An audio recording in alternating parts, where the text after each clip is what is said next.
नुआ दल हूँ पुराणा दल हूँ कहीं भी हूँ ओडिशार लोक मानकर मन अलग रकम अन्य नैरेटिव नहीं ओडिशार लोक गोटे नैरेटिव को पसंद कर हाँ।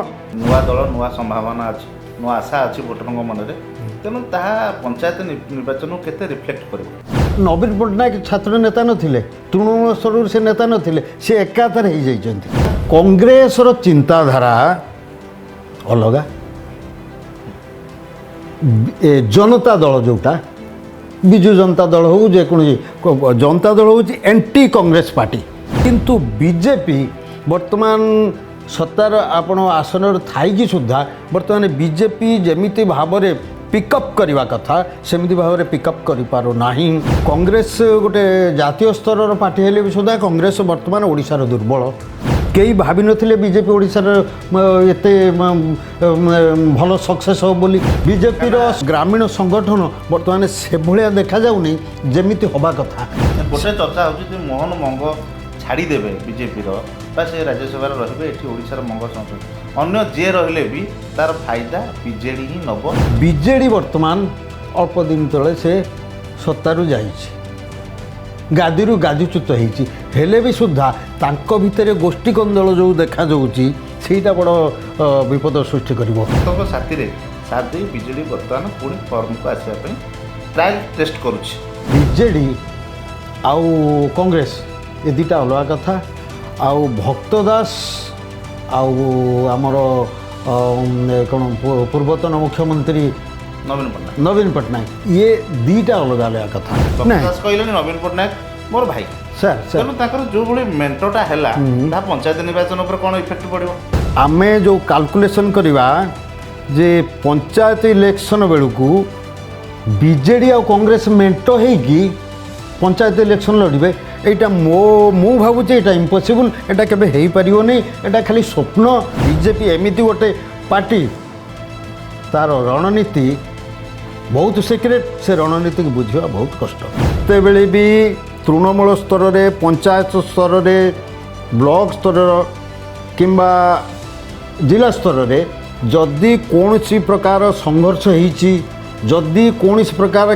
किसी ना कि डिस्प्यूट होती कांग्रेस और बीजेडी तलठू ऊपर पर्यंत बीजेडी आउ कांग्रेस समझौता केबे हो पारिबो नाही बर्तमान आपण तृणमूल स्तर बर्तमान कांग्रेस प्रति गोटे लोकंर दुर्बलता आसी तो से जो दुर्बलता आसी से भोट्रे कन्वर्ट हम कि ना देखु केतटा कांग्रेस कथा जदि कहले केतटा कथा केते आमे देखिचंती पंचायत स्तर रे गाँ स्तर रे किछि कांग्रेस कर्मी अछंती से माने आज पर्यंत भी कहउचंती आमे कांग्रेसिया अनेक अछंती जहाँ भी हो से माने कांग्रेस भीतर रही किंतु बेले बेले से माने परिस्थितिर चक्र रे से माने पेशी से माने अन्य जेकोसी पार्टी की समर्थन करूचंती एबे आपण देखंतु गोटे ट्रेंडिंग हेची यदि बीजेपी कौन प्रेसमिट कला तार 10 मिनट आगु बीजेडी पूरा रेडी थी प्रेसमिट कर काउंटर बाइट एमती केमी संभव हो पारे बीजेडी कौन स्ट्राटेजी रखुच्छी बीजेपी कौन स्ट्राटेजी रखुच्छी समस्त समस्त को जानते ये केवल गणमाध्यम गोटे मोहरा पाल्टी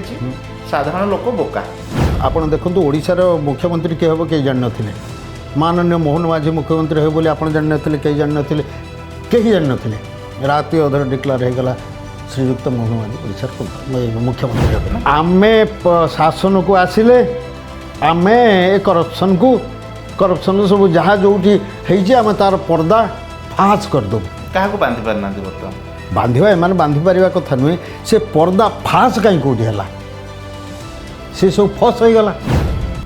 नमस्कार आज पॉलिटिकल पोस्टमार्टम रे आम सूचना टीवीर ये जो कार्यक्रम रही आधे आम आलोचना करवा राज्य में जो भाव में राजनैतिक पाणीपाग रही राज्यसभा निर्वाचन हो नुआ दल नुआ संभावना हो यार भीतर जो पॉलिटिकल उष्मता देखा गोटे पटे बीजेपी ग्रो करुच्ची गोटे पटे कांग्रेस डाउन हो चर्चा हो आउ गोटे पटे जो रहा प्रमुख दल 24 वर्ष धरी ओडिशा रे क्षमतार थिला तार स्थिति एवं कौन रही सीधासल आलोचना करवा आम सहित वरिष्ठ सांबादिक अच्छा श्री अशोक कुमार सर आपको सूचना टी स्वागत कौन कहे सर ओडिशार जो पाणीपाग स्थिति रही राजनैतिक पाणीपाग ताकू नहीं सर कौन प्रतिक्रिया रखिए आम देखा पड़ो ये जो गरम जहाँ को कहते यहाँ प्रकृत में लोक मानू नहीं कि राजनीति दल लोक मानू नहीं कि राजनीति ରାଜନୀତି ଆଉ ଆମର ଓଡ଼ିଶାର ସାଧାରଣ ଜନତା ତାଙ୍କ ଭିତରେ ବର୍ତ୍ତମାନ କନେକ୍ସନ୍ କ'ଣ ରହୁଛି ନା ଖାଲି ଉପରେ ଉପରେ କ୍ୟାପିଟାଲର ରାଜନୀତି ଚାଲିଛି।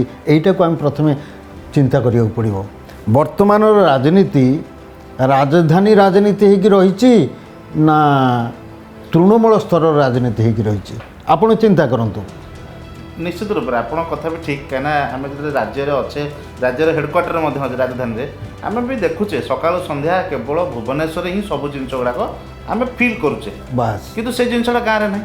ଆଜି ଗାଁକୁ ଯାଆନ୍ତୁ, ଧାନ ମଣ୍ଡିରେ ଧାନ କଟୁଛନ୍ତି, ପୂର୍ବ ସରକାରରେ ହେଉଥିଲା, ଏ ସରକାରରେ ହେଉଥିଲା। ବାସ୍ ପୂର୍ବ ସରକାରରେ ଯେତେବେଳେ ବିଜେଡି ଥିଲା ସରକାରରେ, ବିଜେପି ଥିଲା ବିରୋଧୀ ଦଳରେ, ହଁ। ସିଏ ମଣ୍ଡି ଚାଲ ଅଭିଯାନ କରୁଥିଲା, ରାତିରେ ମଣ୍ଡି ଯଜ୍ଞ କହୁଥିଲେ।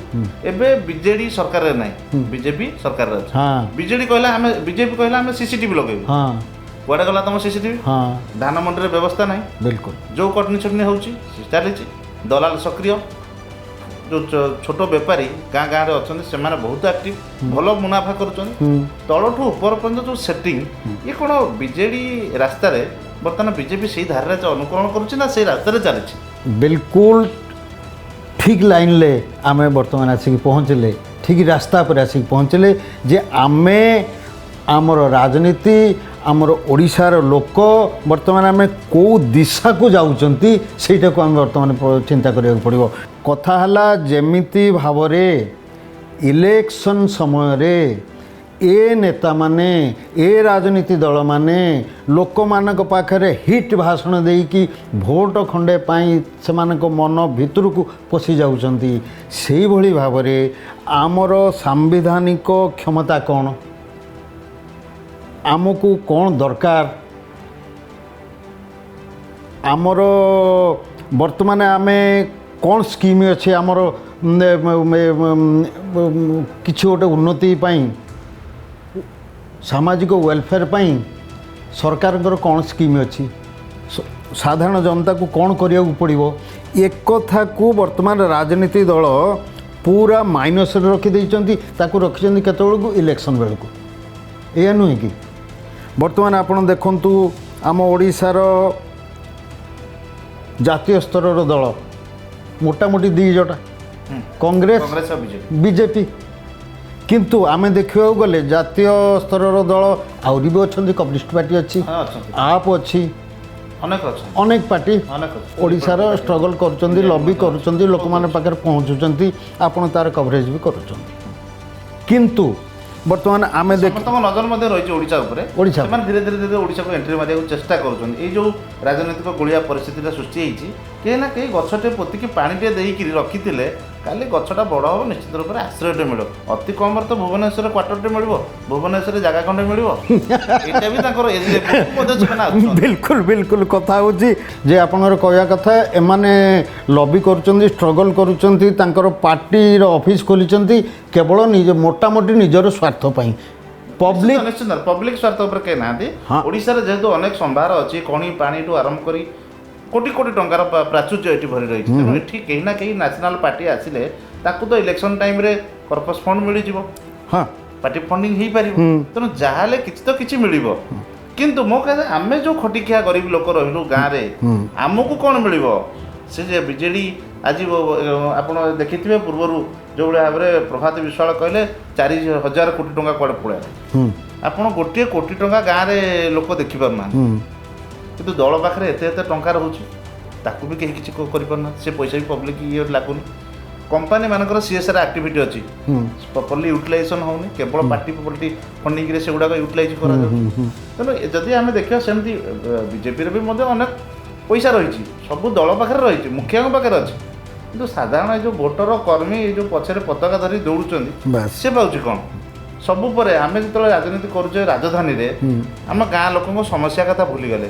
ଏବେ ଆପଣ ଦେଖନ୍ତୁ ଗୋଟେ ଟ୍ରେଣ୍ଡିଂ ହେଇଛି, ଯଦି ବିଜେପି କ'ଣ ପ୍ରେସ୍ ମିଟ୍ କଲା ତାର 10 ମିନିଟ୍ ଆଗରୁ ବିଜେଡ଼ି ପୁରା ରେଡ଼ି ଥିବ ପ୍ରେସ୍ ମିଟ୍ କରିବ କାଉଣ୍ଟର ବାଇଟ୍। ଏମିତି କେମିତି ସମ୍ଭବ ହୋଇପାରୁଛି? ବିଜେଡ଼ି କ'ଣ ଷ୍ଟ୍ରାଟେଜି ରଖୁଛି, ବିଜେପି କ'ଣ ଷ୍ଟ୍ରାଟେଜି ରଖୁଛି, ସମସ୍ତେ ସମସ୍ତଙ୍କୁ ଜାଣୁଛନ୍ତି। ଏଠି କେବଳ ଗଣମାଧ୍ୟମ ଗୋଟେ ମୋହରା ପାଲଟିଛି, ସାଧାରଣ ଲୋକ ବୋକା। ତାହେଲେ ଆପଣ କହିବାକୁ ଚାହୁଁଛନ୍ତି ଯେ ବର୍ତ୍ତମାନ ଯେଉଁ ଓଡ଼ିଶା ଜନତା କଂଗ୍ରେସ ମହମ୍ମଦ ମୋକିମଙ୍କର ହଁ, ସେ ତ ନୂଆ ଦଳ ଯେ ବର୍ତ୍ତମାନ ଆମର କହିବା କଥା ରହିଲା ଏ ଯେଉଁ ତିନୋଟି ଦଳ ବର୍ତ୍ତମାନ ରାଜନୈତିକ ଟ୍ରେଣ୍ଡିଂରେ ଅଛନ୍ତି। ରାଜ୍ୟସଭା ରାଜନୀତି କୁହନ୍ତୁ, କଂଗ୍ରେସ ମର୍ଜ କଲା ବିଜେଡି ସହିତ, ବିଜେଡି ମଧ୍ୟ ଭାଇ ବୋଲି କହିଲେଣି, ଭକ୍ତ ଦାସ କହିଲେଣି ନବୀନ ପଟ୍ଟନାୟକ ମୋର ଭାଇ। ସାର୍ ତେଣୁ ତାଙ୍କର ଯେଉଁଭଳି ମେଣ୍ଟଟା ହେଲା ତାହା ପଞ୍ଚାୟତ ନିର୍ବାଚନ ଉପରେ କ'ଣ ଇଫେକ୍ଟ ପଡ଼ିବ? ତ ବିଜେପିର କ'ଣ ଫାଇଦା ହେବ ନା ବିଜେପିର କ୍ଷତି? ଦେଖନ୍ତୁ ଇଏ କଂଗ୍ରେସ ବିଜେଡ଼ି ଇଏ ମେଣ୍ଟର କେବଳ ରାଜ୍ୟସଭା ଇଲେକ୍ସନ୍ ଓନ୍ଲି କେନ୍ଦ୍ରବିନ୍ଦୁ ଏଇଟା ମୋଟ। ହଁ ଦେଖନ୍ତୁ ବିଜେଡ଼ି ଯେଉଁ କ୍ୟାଣ୍ଡିଡେଟ୍ ବିଜେଡ଼ି ସମର୍ଥିତ କ୍ୟାଣ୍ଡିଡେଟ୍ ଡକ୍ଟର ହୋତା ତାକୁ ସମର୍ଥନ ଜଣାଉଛି କଂଗ୍ରେସ ପାର୍ଟି। ଧରି ସିଏ ବି ମଧ୍ୟ କଂଗ୍ରେସର କ୍ୟାଣ୍ଡିଡେଟ୍, ସେ ଯାହା ବି ହଉ ଯେତେବେଳେ ତାଙ୍କୁ ଦେଇଦେଲା ସେ ପୋଷ୍ୟ ସନ୍ତାନ ଭାବରେ ତାଙ୍କୁ ଗ୍ରହଣ ନା କରିନେଲେ। ଯାହା ବି ହଉ ଆକ୍ସେପ୍ଟାନ୍ସ ହେବ ହିଁ। ନା ଯାହା ବି ହଉ ଯଦି ଧରି ନିଆଯାଉ କିଏ ସେ ଜିତେ ତ ଆମେ ଜାଣିନାହାନ୍ତି, ଆମେ ଚିନ୍ତା କରିବା ଧରି ନିଆଯାଉ ଡକ୍ଟର ହୋତା ରାଜ୍ୟସଭା ଜିତିଗଲେ। ଆଚ୍ଛା ରାଜ୍ୟସଭା ଜିତିଗଲା ପରେ ଦିଲ୍ଲୀର ରାଜ୍ୟସଭାରେ ଯେକୌଣସି ବିଲ୍ କି ଯେତେବେଳେ କଂଗ୍ରେସ ଅପୋଜ କରିବ ଏଇ କ୍ୟାଣ୍ଡିଡେଟ୍ ଜଣକ କ'ଣ କଂଗ୍ରେସର ସାଥ ଦେବ କି? କେବେ ଦେବେନି, କହିହେବନି। କାରଣ କଂଗ୍ରେସ ଯେତେ ସାଥୀ ହେଲେ ବି ସୁଦ୍ଧା ସେ ବିଜେଡ଼ି କ୍ୟାଣ୍ଡିଡେଟ୍ କଂଗ୍ରେସରେ ଥାଆନ୍ତୁ ଯାହା କରନ୍ତୁ, ସେ କମନ୍ କ୍ୟାଣ୍ଡିଡେଟ୍, ସେ କମନ୍ କ୍ୟାଣ୍ଡିଡେଟ୍ ହେଲେ ବି ସୁଦ୍ଧା ସେ ବିଜେଡ଼ି କ୍ୟାଣ୍ଡିଡେଟ୍।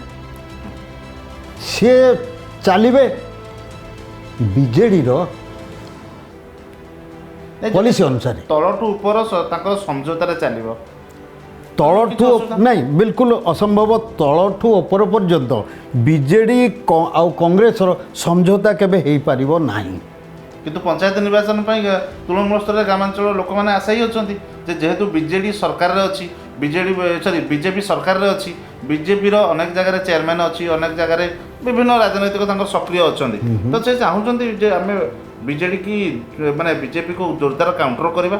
ଦୁଇ ଗୋଷ୍ଠୀ ଯଦି ମିଶିବା, ଦୁଇଟା ପ୍ରମୁଖ ଦଳ ଯଦି ମିଶିଯିବା, ନିଶ୍ଚିତ ରୂପରେ ସେ ଜାଗାରେ ସେ ପଶା ପାରିଲେ ବିଜେଡ଼ି କଂଗ୍ରେସ ମିଳିତ ମେଣ୍ଟରେ ସେମାନେ ପଞ୍ଚାୟତ ନିର୍ବାଚନ। ନାଇଁ କଥା ହେଉଛି ଦେଖନ୍ତୁ ଦୀର୍ଘ 24 ବର୍ଷ ହେଲାଣି କଂଗ୍ରେସ ବାହାରେ ଅଛି, ସତ୍ତା ଠାରୁ ବାହାରେ ଅଛି, ଓଡ଼ିଶା କଥା କହିବା। ଆଚ୍ଛା ପ୍ରାୟ ଅଧିକାଂଶ ସମୟରେ ଆପଣ ଦେଖନ୍ତୁ ଆମ ଓଡ଼ିଶାର ବିଜେପିର ତୃଣମୂଳର ସଂଗଠନ ସେମିତି ଷ୍ଟ୍ରଙ୍ଗ ନୁହେଁ।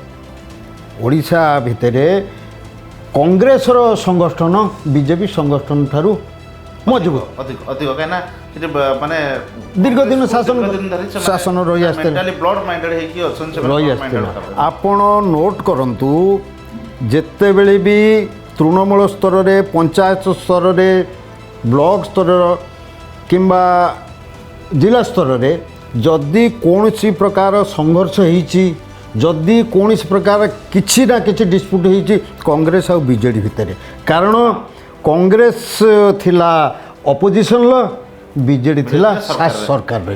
କଂଗ୍ରେସ ଯେଉଁ ତାଙ୍କର ସୁବିଧା ପାଇ ଆସିଥିଲା ଆଗରୁ, ଏକାଥରେ ବିଜେଡ଼ି ଯେତେବେଳେ ଆସିଗଲା ଶାସନ ଗାଦିକି ସେ ସୁବିଧା ସେ ପାରିଲା ନାହିଁ, ତାଙ୍କୁ ବର୍ବାଦ କଲା। ଏବେ ଆପଣ ଜାଣିଥିବେ ଯେ ରମେଶ ଜେନା ଯେତେବେଳେ କହିଲେ ଗଣମାଧ୍ୟମରେ ବିଜେଡ଼ି ସରକାର ଥିଲା ଆମକୁ ବହୁତ ହଇରାଣ କରିଛି, ବ୍ୟକ୍ତିଗତ ସ୍ତରରେ ବହୁତ ହଇରାଣ ହେଇଛି। ଆପଣ ବି ଜାଣିଥିବେ ଭିକେ ପାଣ୍ଡିଆନ ଯେତେବେଳେ ଥିଲେ, ଆଶିଷ ସିଂ ବ୍ରହ୍ମପୁର ଯେତେବେଳେ ଗଞ୍ଜାମରେ ଏସ୍ପି ଥିଲେ ତାଙ୍କୁ ଆରେଷ୍ଟ କରାଯାଇଥିଲା, ବହୁତ ପ୍ରକାର। ସେତେବେଳେ ବରଂ ବିଜେଡ଼ି ସହିତ କଂଗ୍ରେସର ଗଠବନ୍ଧନ ଥିଲା। ଚିନ୍ତା କରନ୍ତୁ। ଆଚ୍ଛା ତାପରେ ଦ୍ୱିତୀୟ କଥା, କଂଗ୍ରେସର ଚିନ୍ତାଧାରା ଅଲଗା, ଜନତା ଦଳ ଯେଉଁଟା ବିଜୁ ଜନତା ଦଳ ହେଉ, ଯେକୌଣସି ଜନତା ଦଳ ହେଉଛି ଏଣ୍ଟି କଂଗ୍ରେସ ପାର୍ଟି। ଚିନ୍ତା କରି ଦେଖନ୍ତୁ କଂଗ୍ରେସର ଚିନ୍ତାଧାରା ଅଲଗା। ଆମେ ହାରିବୁ ପଛେ ଲଢ଼ିବୁ, କିନ୍ତୁ ବିଜେଡ଼ି ସବୁବେଳେ ସୁବିଧାବାଦୀ ରାଜନୀତି କରିଛି। ହଁ ତାଙ୍କର ସେ ଚାହେଁ ଘୋଡ଼ା ବେପାରଟା ସେ ହିଁ ଶିଖେଇଛି। ଗ୍ରାମାଞ୍ଚଳରେ ଆପଣ କୁହନ୍ତୁ, ବିଧାୟକ ଲେବୁଲରେ କୁହନ୍ତୁ, ସବୁ ଜାଗାରେ ସେ ହିଁ ଘୋଡ଼ା ବେପାର ଆରମ୍ଭ କରିଛନ୍ତି। କେମିତି ଭୋଟ ହାଇଜାକ୍ କରିହେବ, ଭୋଟ ବ୍ୟାଙ୍କକୁ ଡିଷ୍ଟର୍ବ କରିହେବ, ଅନ୍ୟମାନଙ୍କୁ ଚେକ୍ ଦେଇକି ସେ ନିଜେ ୱିନ୍ କରେ। ତେଣୁ ସେ ହିଁ ସବୁଥିରେ ଆଗରେ ଥାନ୍ତି, ଯେହେତୁ ପଇସା ତାଙ୍କ ପାଖରେ ଅଧିକ ଅଛି। ତେଣୁ ଆମେ ଯେଉଁ କାଲକୁଲେସନ୍ କରିବା ଯେ ପଞ୍ଚାୟତ ଇଲେକ୍ସନ୍ ବେଳକୁ ବିଜେଡ଼ି ଆଉ କଂଗ୍ରେସ ମେଣ୍ଟ ହେଇକି पंचायत इलेक्शन लड़े यहाँ मु भावुँ यहाँ इम्पॉसिबल एटा केबे हेई परिबोनी एटा खाली स्वप्न ए राज्यसभा भोट पर्यंत मेंटरटा रहिबो देखो नहेले कहार लाभ हम से तो बीजेपी ही फायदा रहा बीजेपी सरकार अच्छी बीजेपी जेहतु सत्तार अच्छी से पंचायत लेवल सब सरपंच नमिन पीएस मानक जो से नहीं सी तार सब जगह चेयरमैन हो पुणी बड़ कथा हूँ जिला परिषद कैंडिडेट जी सब बर्तमान अच्छा राज्य में सर्वाधिक अच्छा विजु जनता दल बीजेपी जिला परिषद कैंडिडेट बर्तमान नहांती विशेष भाव में नहांती जो अच्छा से संख्या बहुत कम मतलब आप से समय अनुसरण करूँ जदि एमाने उभय बीजेडी और कांग्रेस एमान जदि मिलित मेंटर राजनीति को न ओह्लैबे बाक भितर समझौता न रही दल जेहेतु अच्छी माने नेशनल पार्टी ये भी नेशनल पार्टी से रिजनल पार्टी हेल्ले भी कैंडिडेट अलग अलग रही कि से जो कैंडिडेटा भितर बुझाणा बीजेपी कैंडिडेट को हरैवाई ना भितरी बुझाणा देखु विश्व बाबू आपण पंचायत स्तर आरंभ करिकी राज्य स्तर पर्यंत सांबादिकता करुँच पूरा एक्सपीरियंस अच्छी आपण गाँ लोक मानकर मनर कथा को भल भाव में बुझीचंती सहर बड़ बड़ नेता बड़ बड़ ऑफिसर मानकर तांकर माने पोस्टमार्टम आपण नहीं सहरी जो मान तो रहीगले सहरी एसी रूम भितर तो समस्ते रहिबे कूल से कथा ना कि गाँ को गला पर टिके ब्लड गरम हुए कि पुणी बैक करी अच्छा देखंतु वर्तमान महाशय मोहम्मद मुकिमकर ओडिशा जनता कांग्रेस आरंभ हो गला अच्छा आपण देखंतु से जणे पुराणा नेता नेता कांग्रेस भलो एक्सपीरियंस तांकर अछि अच्छा तांकर जनता बीजेपी नेता सहित भलो संपर्क अछि कांग्रेस नेता सहित भलो संपर्क अछि जदि पंचायत इलेक्शन बेलू से सेमिति किछि नारा सेमिति किछि स्लोगान सेमिति किछि रणनीति नहीं कि जदि लोक मानक पाखरे आगरे छिड़ा हेबे ताले सीए किछि ना किछि परिवर्तन करबा पई सक्षम हेबे कि ना निश्चित हेबे जदि से बड़ी स्ट्रॉन्ग रणनीति से आपणयंती किंतु आमे देखिबा ओडिशा भितरे आंचलिक दल तिष्ठि पारि नहीं आमर महामान्य विजय महापात्र जो ओडिशा गण परिषद करथिले सी एते सक्सेस हो पारानी ना हो पारानी तापर कौन सी आंचलिक दल ओडिशार लोक मानू एते प्रभावित करि पारुनी तार कारण है सेमानक पाखरे अर्थ तो गोटे बड़ कथा किंतु गोटे सेमिति रणनीति रहुनी सेमिति आह्वान रोनी लोक मानक मन को छुईला भाया हाँ गोटे स्लोगान रोनी जस्ट लाइक महात्मा गांधी सेते बेले देखिले हठात लोक मानक मन भितर को कौन गोटे कौ वार्डटा पशिब से देखिले लुण लुण लुणटा को सब व्यवहार कर लुण उपर इंग्रेज माने टैक्स बसईदेले लुणटा खदी खदी समस्त व्यवहार कर छोटिया छोटिया जिनिस व्यवहार जिनिस जहाँ भितर कि लोक मैंने अत्याचारित कर धरले एका थरे महात्मा गांधी आमर ये कौन स्वाधीनता आंदोलन बहुत भल सक्सेस होगा लगिला से भली एमानंकर नुआ राजनीति दल हुंतु जेकोसी राजनीति दल हुंतु से माने समय अनुसार जदि तांकर आह्वान और स्लोगान तांकर रणनीति जदि सेमती रहिबो ताले माने लोक मान मन को जीति पारिबे लोक मान मन किछि गोटे हो पार जस्ट लाइक आमे बीजेपी जो सत्ता को आसिला आम ओडिशार कई भाभी नथिले बीजेपी ओडिशार एते भल सक्सेस हो बोली किंतु तांकर इलेक्शन बेले जो रणनीति जो आह्वान जो स्लोगान से देखिले ओडिशार लोकन को कौन कौ वार्डटा दरकार ओडिया अस्मिता से पांड्या ये कौन ओडिशा बाहर लोक जगन्नाथ को जगन्नाथ आम आराध्य देवता किंतु से धरीदे जगन्नाथ जगन्नाथ को सी द्वार द्वार बुले भिख मगेले एमती केते गुड़िए टपिक ୱାର୍ଡ଼କୁ ସେମାନେ ଧନ୍ୟ। ସେତେବେଳେ ବିଜେଡି ମଧ୍ୟ କହୁଥିଲା ଯେ ଓଡ଼ିଶାକୁ ଅଣଦେଖା କରୁଛି କେନ୍ଦ୍ର। ହଁ ଯୋଉ କେତେ କୋଟି ଟଙ୍କା ଦିଆଯାଇଛି ବହୁତ ନା ନା ନା ସେଇଟା ବିଜେଡି ଯେତେ କିଛି ନୁହଁ, କିନ୍ତୁ ତାକୁ ଯେତେବେଳେ କାଉଣ୍ଟର ଆଟାକ୍ କଲା ବାସ୍। ଯୋଉଭଳି ଭାବରେ ଘନ ଘନ ପ୍ରଚାର, ଯୋଉଭଳି ଭାବରେ ହେଲିକପ୍ଟର ବୁଲିଲା, ଇଏ ଗୋଟେ ହେଲିକପ୍ଟର ଧରି ତାଙ୍କର ତିନିଟା ହେଲିକପ୍ଟର ବୁଲିଲା। ତେଣୁ ତାର ମଧ୍ୟ ପ୍ରଭାବ ରହିଲା। କେନ୍ଦ୍ରର ବିଭିନ୍ନ ରାଜ୍ୟର ମୁଖ୍ୟମନ୍ତ୍ରୀ ମାନେ ମନ୍ତ୍ରୀ ମାନେ ନିର୍ବାଚନ ମଣ୍ଡଳୀ ସ୍ତର ସମସ୍ତେ ଆସନ୍ତୁ, କିଛି କଥା ନାହିଁ, କିନ୍ତୁ ସେମାନେ ଆମ ଓଡ଼ିଶାର ଲୋକମାନଙ୍କ ମନକୁ ଛୁଇଁଲା ଭଳିଆ ଆହ୍ୱାନ ସ୍ଲୋଗାନ ସେ ଦେଲେ, ସେଇଭଳିଆ ୱାର୍ଡ଼ ୟୁଜ୍ କଲେ। ଏବେ ଆମ ଯେଉଁ ଆଞ୍ଚଳିକ ଦଳ ହୁଅନ୍ତୁ, ଯେକୌଣସି ଦଳ ହୁଅନ୍ତୁ, ଆପଣ ଦେଖନ୍ତୁ କଂଗ୍ରେସ ବର୍ତ୍ତମାନ ଓଡ଼ିଶାର ସବୁଠାରୁ ଦୁର୍ବଳ ହେଇକି ଅଛି। ଗୋଟେ ଆପଣ ଚିନ୍ତା କରନ୍ତୁ, କଂଗ୍ରେସ ଗୋଟେ ଜାତୀୟ ସ୍ତରର ପାର୍ଟି, ଜାତୀୟ ସ୍ତରର ଏତେ ବଡ଼ ଦଳ, ସେ ଯାଉଛନ୍ତି ଦେଖା କରିବା ପାଇଁ ଜଣେ ଆଞ୍ଚଳିକ ଦଳର ନେତାଙ୍କୁ। ଚିନ୍ତା କରନ୍ତୁ, କଂଗ୍ରେସ ଦୁର୍ବଳ ହେଲେ ବି କଂଗ୍ରେସ ଯୁବବର୍ଗଙ୍କୁ ପ୍ରାଧାନ୍ୟ ଦେଇଥିଲା, ଗାଁର ଯୁବକମାନଙ୍କୁ ମେନଷ୍ଟ୍ରିମ୍ରେ ସାମିଲ କରିବା ପାଇଁ ଚେଷ୍ଟା କରିଥିଲା, ତାକୁ ପଲିଟିକାଲ ଟ୍ରାକରେ ମଧ୍ୟ ଏବେ ବି ରନ୍ କରାଉଛି। ହଁ, କିନ୍ତୁ ସେ ସରେଣ୍ଡର କରିଗଲେ ନବୀନ ପଟ୍ଟନାୟକ ପାଖରେ। ସେଇ କଥା, ତାରି ଭିତରେ ଯେଉଁ ତୃଣମୂଳ ସ୍ତରର ଯେଉଁ କଂଗ୍ରେସ କର୍ମୀମାନେ ଅଛନ୍ତି, ସେମାନେ କେତେ ଗ୍ରହଣ କରିଛନ୍ତି, କେତେ ଗ୍ରହଣ କରୁଛନ୍ତି, ବା ଆଗକୁ କେତେ ମାତ୍ରାରେ ଗ୍ରହଣ କରିବେ, ସେଇଟାକୁ ଚିନ୍ତା କରିବାକୁ ପଡ଼ିବ। ମୁଁ ତ ଭାବୁନାହିଁ କି ଭକ୍ତ ଦାସଙ୍କ ଏହି ନିଷ୍ପତ୍ତିକୁ ତୃଣମୂଳ ସ୍ତରର କଂଗ୍ରେସ ନେତାମାନେ, ଯୁବକମାନେ ବିରୋଧ କରିବେ। କାହିଁକିନା ସେମାନେ ବି ଯେହେତୁ ଦେଖନ୍ତୁ, ରାଜନୀତିରେ ଗୋଟେ ଅଙ୍କ ଥାଏ, ଶତ୍ରୁର ଶତ୍ରୁ ମିତ୍ର। ଦୀର୍ଘ ଦିନ ଧରି ବିଜେଡି ସହିତ କଂଗ୍ରେସର ଶତ୍ରୁତା ଥିଲା, କିନ୍ତୁ ଏବେ ଯେତେବେଳେ ତାଙ୍କର ବଡ଼ ଶତ୍ରୁ ହେଉଛି ବିଜେପି, ତେଣୁ ବିଜେପିକି କାଉଣ୍ଟର କରିବାକୁ ହେଲେ ଆଉ ଗୋଟେ ଶକ୍ତିଶାଳୀ ଦଳକୁ ଆମକୁ ସମର୍ଥନ କରିବାର ଅଛି। ତ ଯଦି ସେଇଟା ଭାବୁଛନ୍ତି, କାହିଁକିନା ଗ୍ରାମାଞ୍ଚଳରେ ଆମେ ସେମିତି ବିରୋଧାଭାସ କିଛି ଦେଖୁନୁ, ସେମାନେ ବି ଗ୍ରାମାଞ୍ଚଳରେ ଭାବୁଛନ୍ତି ବିଜେଡ଼ି ଗୋଟେ ଭଲ ସଂଗଠନ ଅଛି, ପୁରୁଣା ସଂଗଠନ, ତେଣୁ ଆମେ ତା ସହିତ ମର୍ଜ କରିଗଲେ ବି ଆମେ ବି ସତ୍ତାକୁ ଆସିବୁ, ପଞ୍ଚାୟତରେ। ଆଜ୍ଞା, ବଢ଼ିଆ କଥାଟେ ଆପଣ ୟା ପୂର୍ବରୁ କହିଥିଲେ, ବିଜେଡ଼ି କେଉଁ କେମିତିକା ସ୍ତରର ପାର୍ଟି। ୟା ପୂର୍ବରୁ ଆପଣଙ୍କ କଥା ମୁଁ ଆପଣଙ୍କୁ କହୁଛି, ମନେ ପକାଇ ଦେଉଛି, ଏଇ 2-3 ମିନିଟ୍ ପୂର୍ବର କଥା। କଂଗ୍ରେସ ରାଜ୍ୟ ମୁଖିଆ କିମ୍ବା କଂଗ୍ରେସର ତୃଣମୂଳ ସ୍ତରର ଯେଉଁ ନେତାମାନେ, ସେମାନେ ଗ୍ରହଣ କରିପାରନ୍ତି, ହଁ ଆପଣଙ୍କ କଥା। କିନ୍ତୁ ଆପଣ ଚିନ୍ତା କରନ୍ତୁ, ବିଜେଡ଼ି ଏମାନଙ୍କୁ କୋଳେଇ ନେବ କି? ଠିକ୍ ସମୟରେ ଆପଣ ଚିନ୍ତା କଲେ ସେଇ ବିଜେଡ଼ି ବିଜେପି, ମାନେ ବିଜେପିର ବଡ଼ ନେତାଙ୍କ ପାଇଁ ବିଜେଡ଼ିଟା ତିଆରି ହେଲା। ଚିନ୍ତା କରନ୍ତୁ, ବିଜେପି ଶାସନରେ ଆମର ମହାମାନ୍ୟ ନବୀନ ପଟ୍ଟନାୟକ କେନ୍ଦ୍ରମନ୍ତ୍ରୀ ଥିଲେ। ସମୟ ଆସିଲା ବିଜେଡ଼ି ବିଜେପି କି ସାଇଡ୍ କରିଦେଲେ ନା ନାହିଁ? ମେଣ୍ଟ ବି ହେଲା, ସରକାର ବି ଥିଲେ, କେତେ ବଢ଼ିଆ ଘନିଷ୍ଠ ସମ୍ପର୍କ ଥିଲା। ପୁଣି ବିଜେଡ଼ି ସେଭଳି ଘନିଷ୍ଠ ସମ୍ପର୍କକୁ ଭାଙ୍ଗିଦେଲା ନା ନାହିଁ? ପୋଷ୍ଟମର୍ଟମ କରିଦେଲା ନା ନାହିଁ? ନାଇଁ, ସେ ଯେତେବେଳେ ଜଣେ ଫର୍ମରେ ରହିବ, ସେ ତ ସାଇଡ୍ରେ ଚାଲୁଥିବା ଲୋକଟାକୁ ଟିକେ ସାଇଡ୍ରେ ଠିକ୍ ଅଛି ଟଳେଇ ଦେବ ନା। ଠିକ୍ ଅଛି, ଏଇ ପଲିସି ତ ବିଜେଡ଼ି କରିଛି ଆଗରୁ।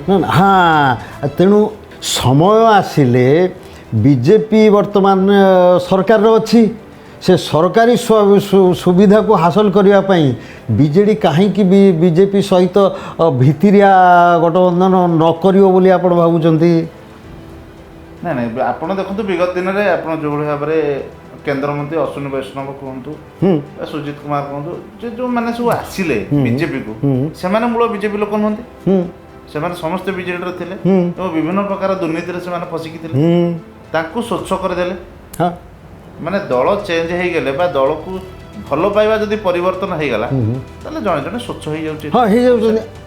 ମାନେ ଆମେ ଆଉ କାହିଁ କହିବା ଦୁର୍ନୀତିଗ୍ରସ୍ତ ନେତା? ଆଉ ଆମେ ସମସ୍ତେ କ୍ଲିନ୍, ସମସ୍ତେ ସ୍ୱଚ୍ଛ, ଯିଏ ଯାଆନ୍ତୁ, ସମସ୍ତେ ବ୍ୟାଟଲ ପିଟିଲେ, ଯିଏ ମାନେ ବ୍ୟାଟିଂ କଲା, ଯିଏ ୱିନ୍ କଲା, ସେ ଠିକ୍।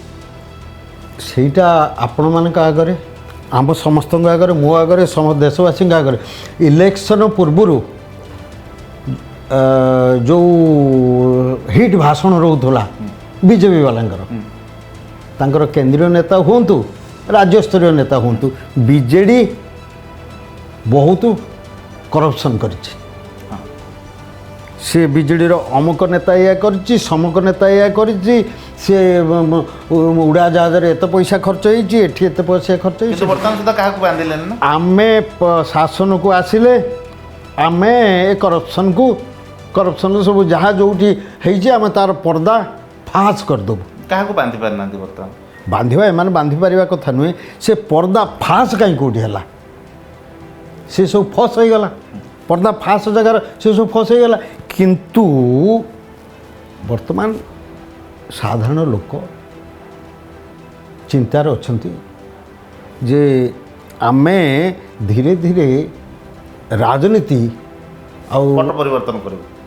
ନା ରାଜନେତା ଆଉ ରାଜନୀତିଙ୍କର ଚକ୍ରବ୍ୟୂହ ଭିତରେ ଆମେ ସାଧାରଣ ଲୋକ ଫସି ନ ଫସି ଦୂରେଇ ରହିବା।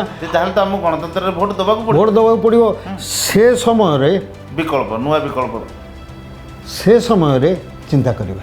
ସେଇ କଥା ବିଜେଡ଼ିର ଯେତେବେଳେ ଆମର କ୍ଷମତାଚ୍ୟୁତ ହେଲା, ଲୋକମାନେ ପୁରା କିଛି ଦିନ ପୂର୍ବରୁ ପୁରା ନୀରବ ହେଇଯାଇଥିଲେ। ଆପଣ ଚିନ୍ତା କରନ୍ତୁ, ଦେଖନ୍ତୁ ପୁରା ନୀରବ ହେଇଯାଇଥିଲେ। ପୂର୍ବରୁ ବି ନୀରବତା ବି ଦେଖାଯାଏ।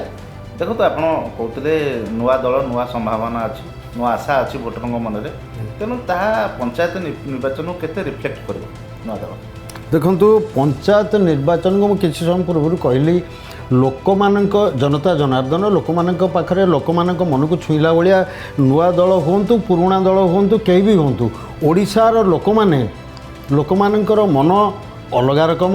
ଅନ୍ୟ ନ୍ୟାରେଟିଭ୍ ନେଇ ଓଡ଼ିଶାର ଲୋକ ଗୋଟେ ନ୍ୟାରେଟିଭ୍କୁ ପସନ୍ଦ କରନ୍ତି। ହଁ, ନିଶ୍ଚିତ ଭାବରେ।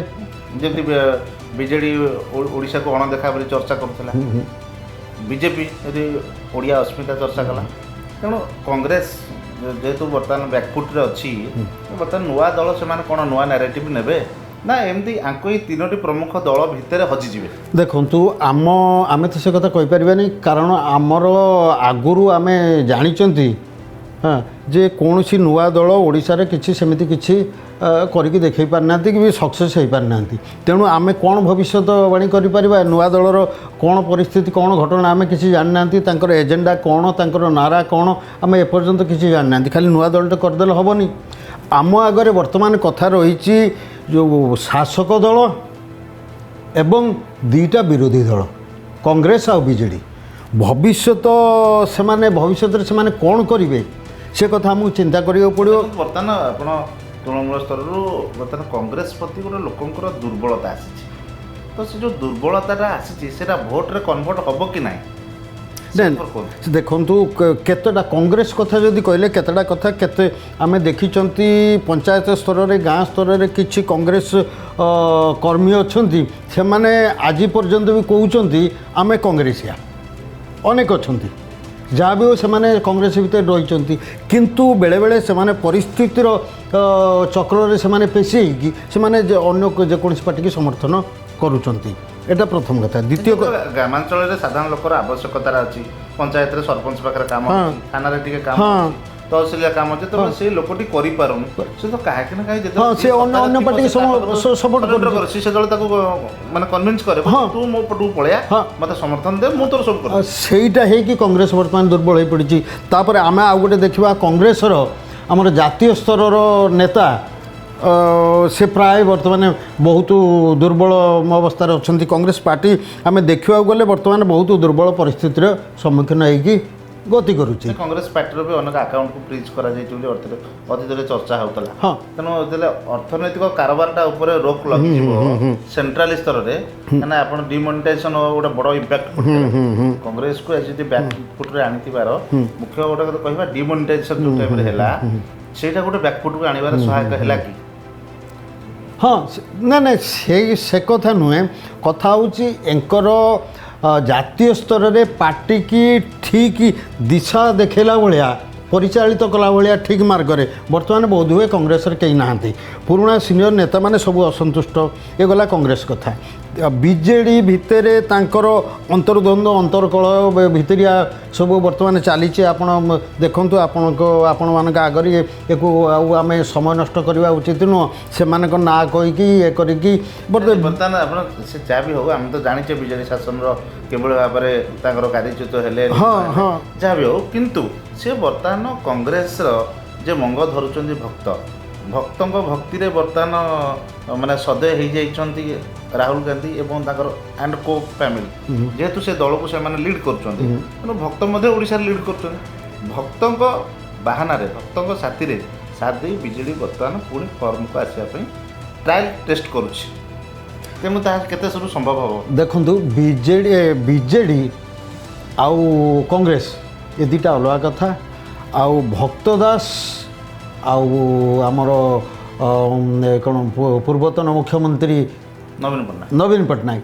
ଇଏ ଦୁଇଟା ଅଲଗା ଅଲଗା କଥା ଭକ୍ତ ଦାସ ଜଣେ ତୃଣମୂଳ ସ୍ତରର ନେତା ଭଲ ନେତା ଓଡ଼ିଶାର ଭଲ ନେତା ସିଏ ଆସିବା ପରେ ବି କଂଗ୍ରେସ ତୃଣମୂଳ ସ୍ତରରୁ ଟିକେ ଷ୍ଟ୍ରଙ୍ଗ ହେଇଛି ସେ ଆଗରୁ ପୁରୁଣା ନେତା ସେ ଛାତ୍ର ନେତା ସିଏ କିନ୍ତୁ ନବୀନ ପଟ୍ଟନାୟକ ଛାତ୍ର ନେତା ନଥିଲେ ତୃଣମୂଳ ସ୍ତରରୁ ସେ ନେତା ନଥିଲେ ସେ ଏକାଥରେ ହେଇଯାଇଛନ୍ତି ଆମେ ସେତେବେଳେ ପାରିବାରିକ ଲିଗାସି ଥିଲା ବାସ୍ ସ୍ୱର୍ଗତ ବିଜୟଙ୍କର ସନ୍ତାନ ତେଣୁ ତାଙ୍କ ଦାୟିତ୍ୱ ହିସାବରେ ତାଙ୍କୁ ପ୍ରାଧାନ୍ୟ ମିଳିଲା ତାଙ୍କୁ ପ୍ରାୟୋରିଟି ଅଟଳ ବିହାରୀ ବାଜପେୟୀଙ୍କ ଆଶୀର୍ବାଦରୁ ସେ ଆଜି ମାନେ ରହିଛନ୍ତି ଇଏ ଗଲା ଆମର ଦି ନେତାଙ୍କ କଥା ଆଉ ଆମେ ଆସିବା party Congress party BJD party Congress ଗୋଟେ ଜାତୀୟ ସ୍ତରର ପାର୍ଟି ହେଲେ ବି ସୁଦ୍ଧା କଂଗ୍ରେସ ବର୍ତ୍ତମାନ ଓଡ଼ିଶାର ଦୁର୍ବଳ ସବୁ ଦୃଷ୍ଟିରୁ ଦୁର୍ବଳ ଧନ ନାହିଁ ତାଙ୍କର 24 ବର୍ଷ ହେଲାଣି 24-25 ବର୍ଷ ହେଲାଣି ସେମାନେ ବାହାରେ ଅଛନ୍ତି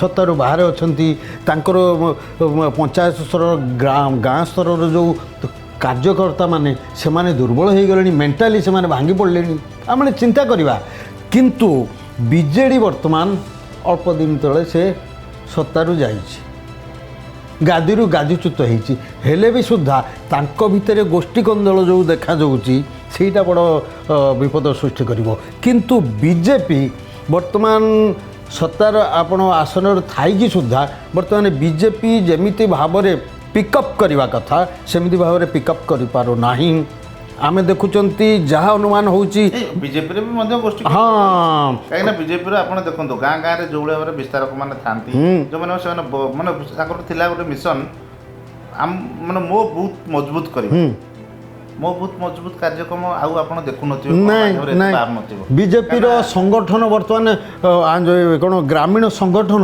ବର୍ତ୍ତମାନ ସେଭଳିଆ ଦେଖାଯାଉନି ଯେମିତି ହେବା କଥା ତେଣୁ ବିଜେପି ପାଇଁ ବି ଡେଞ୍ଜର ସିଗ୍ନାଲ ହଁ ବିପଦ ଡେଞ୍ଜର ସିଗ୍ନାଲ ଆଗକୁ ଅଛି ମନମୋହନ ସାମଲ ଯେ ଓଡ଼ିଶାର ଯେ ମୁଖ୍ୟ ଦାୟିତ୍ୱରେ ଥିଲେ ଦଳ ସଭାପତି ସେ ମଧ୍ୟ ରାଜ୍ୟସଭା ଟିକେଟ୍ ପାଇକି ଯେତେବେଳେ ଯିବା ପାଇଁ ଚେଷ୍ଟା କଲେଣି ତ ସେଠି କ'ଣ ଦଳ ଭିତରେ କିଛି ଅଭ୍ୟନ୍ତରୀଣ କନ୍ଦଳ ରହୁଛି ବୋଲି ଚର୍ଚ୍ଚା ରହିଥାଇପାରେ ସେ କଥା ତ ବର୍ତ୍ତମାନ ସେ ଟପିକ୍ ଆମେ ବିଶ୍ଳେଷଣ କରିନାହାନ୍ତି ସେ ଆଡ଼କୁ ଧ୍ୟାନ ଦେଇନାହାନ୍ତି ସେ କଥାଟା ଆଗକୁ ଜଣାପଡ଼ିବ କିନ୍ତୁ ବର୍ତ୍ତମାନ ଓଡ଼ିଶାର କୌଣସି ରାଜନୀତି ଦଳର ସ୍ଥିତି ପରିସ୍ଥିତି ଲୋକମାନଙ୍କ ପାଇଁ ଠିକ୍ ନୁହେଁ ସୁହାଇଲା ଭଳିଆ ନୁହଁ କିନ୍ତୁ ଭବିଷ୍ୟତ କ'ଣ କହିବ ସେ କଥା ତ ଆମେ ଜାଣିନାହାନ୍ତି ଗୋଟେ ଚର୍ଚ୍ଚା ହେଉଛି ଯେ ମୋହନ ମଙ୍ଗ ଛାଡ଼ିଦେବେ ବିଜେପିର ବା ସେ ରାଜ୍ୟସଭାରେ ରହିବେ ଏଠି ଓଡ଼ିଶାର ମଙ୍ଗ ସଂସ୍କୃତି ଅନ୍ୟ ଯିଏ ରହିଲେ ବି ତାର ଫାଇଦା ବିଜେଡ଼ି ହିଁ ନେବ ବୋଲି ଗୋଟେ ଚର୍ଚ୍ଚା ହେଉଛି ହଁ ନା ସେ କଥା ହେଇପାରେ ଆପଣଙ୍କର ବିଶ୍ଳେଷଣକୁ କେହି କାଟି ଦେଇ ପାରିବେ ନାହିଁ କାରଣ ରାଜନୀତି